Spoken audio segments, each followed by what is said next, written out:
All right, we want to welcome Blain Becktold of Down on the Farm to the show today. He has some interesting information to share with us about getting certified for various consumer products, both for cannabis, hemp, and other products. Well, let's start with the beginning. Let's start with our definitions here. Let's say you want to get certified in these programs that are called GMP and GACP. What do those acronyms stand for? So thanks, Matt. It's a great question. So GMP stands for Good Manufacturing Practices, and GACP is Good Agricultural Collection Practices. So that's what those two stand for there. And why would a manufacturer or a farmer want those certifications? Well, they're a great certification to have for a lot of different reasons. Some of them are regulatory reasons that you have to have. And the other is that you can use that as a marketing tool.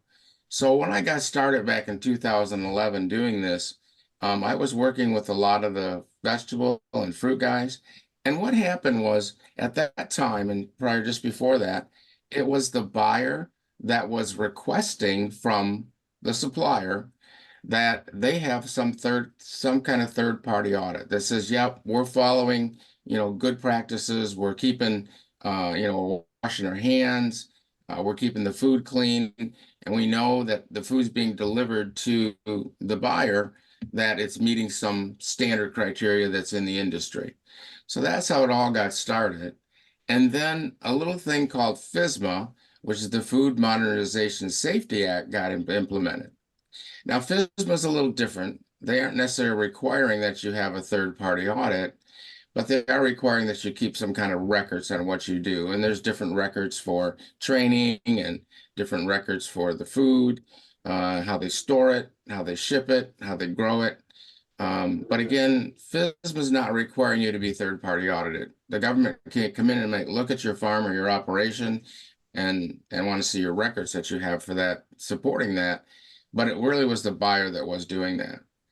And so the same thing is kind of happening now with both the cannabis and the hemp industry.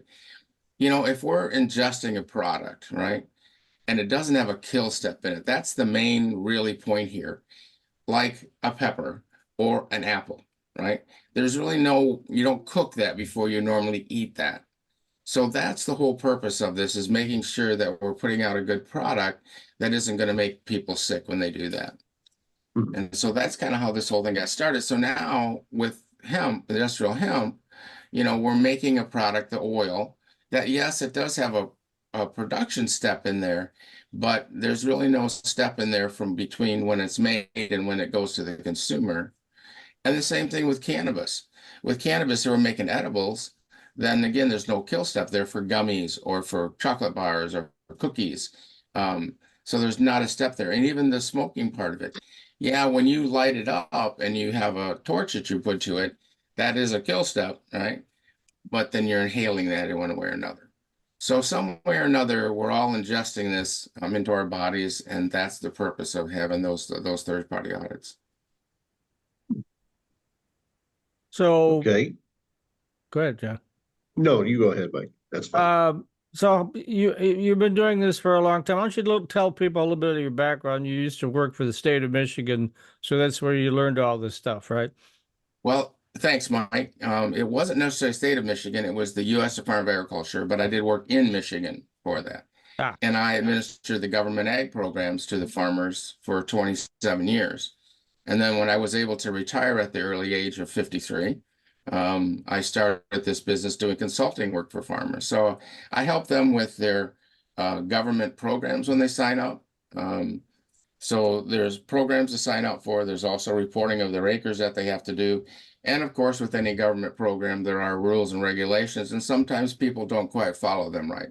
So I'm able to help them work through that myriad of confusion with any government program that's out there. So that's how it all got started. And then from there, I went into the helping of the certification process.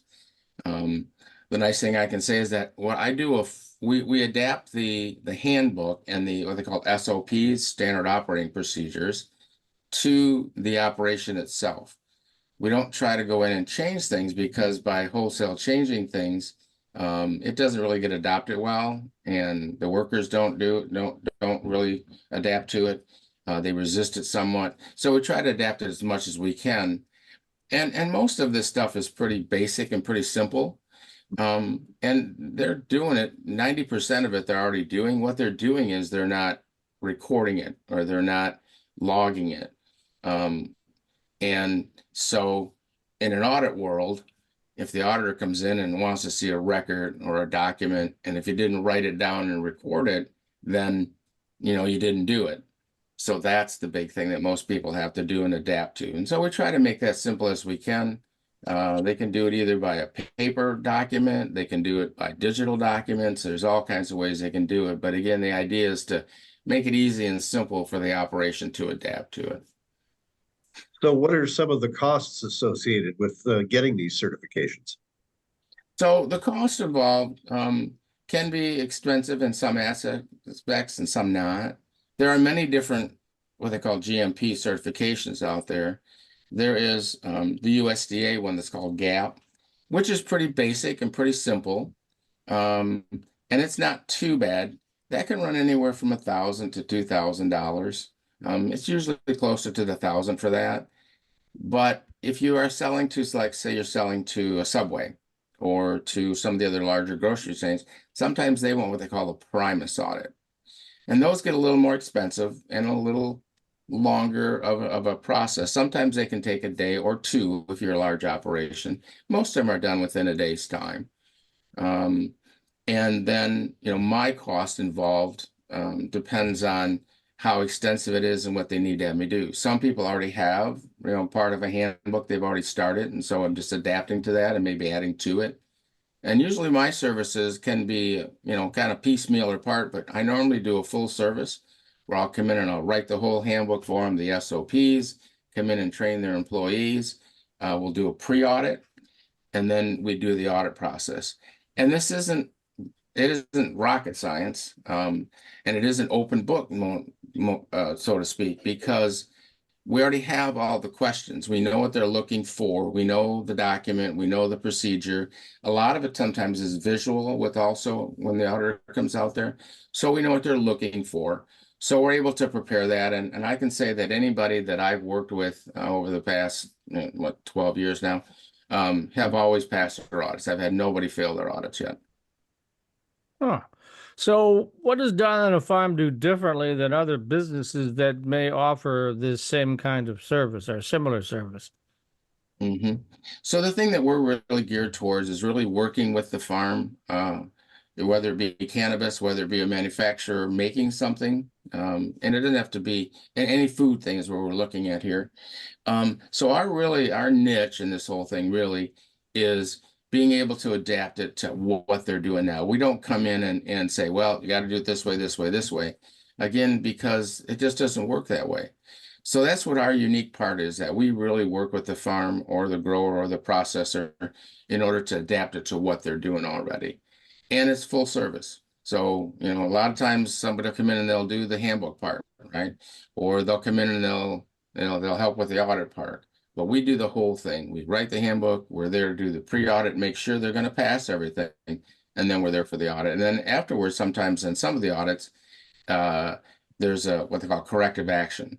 So then you got to kind of write, how we're going to change a few things, and we do that as well. So we make sure everybody gets through their audit and gets through it successfully. Yeah.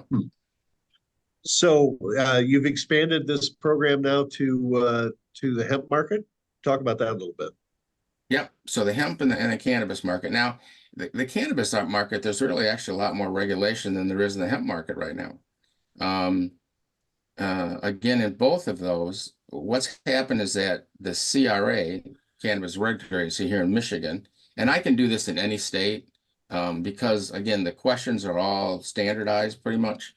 But the Cannabis Regulatory Agency used to say that for the making of edibles, that you just had to be following good manufacturing practices.